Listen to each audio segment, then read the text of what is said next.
Today's news headline is Tragic shootings highlight growing lawlessness in Cox's Bazar refugee camps.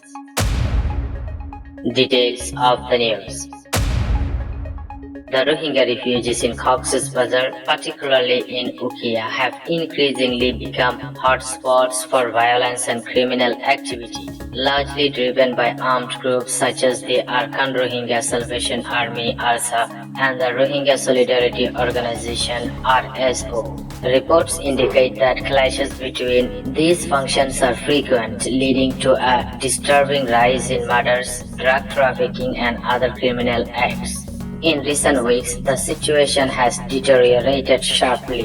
On 21st October, 3 members of the same family were shot dead in Camp 17 by a group of armed assailants. Initial investigations suggest that the attacks were affiliated with Arsa, motivated by Sayyid Al-Amin's alleged involvement in the terrorist activities.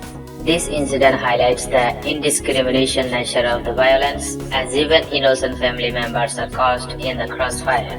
Similarly, on 2nd October, a 19-year-old Rohingya named Abdul Rahman was killed during a firefight between Arsa and RSO members, further illustrating the dangers faced not just by the Rohingya but also the local residents. The violence has escalated to the point where both groups are using heavy weapons in their confrontations, turning the camps into a battleground. The Armed Police Battalion (APBN) has confirmed multiple incidents involving shootings and casualties in the camps. For instance, on 17th October, 5 individuals including a Bangladeshi man were killed during a clash over territorial control, underscoring the widespread fear and chaos that has engulfed the area.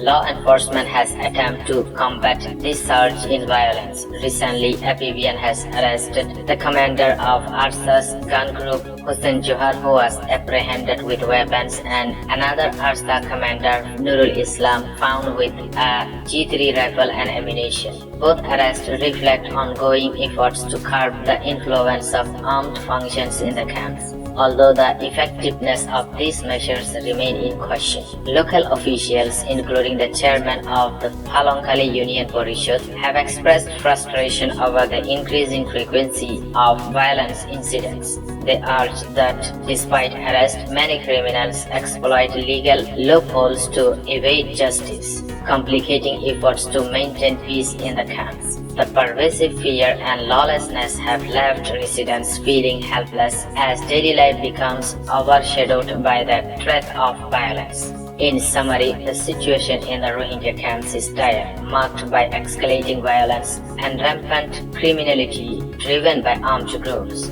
With daily incidents of murder, drug smuggling, and turf wars, the local administration faces significant challenges in restoring order and ensuring the safety of both Rohingya refugees and nearby residents.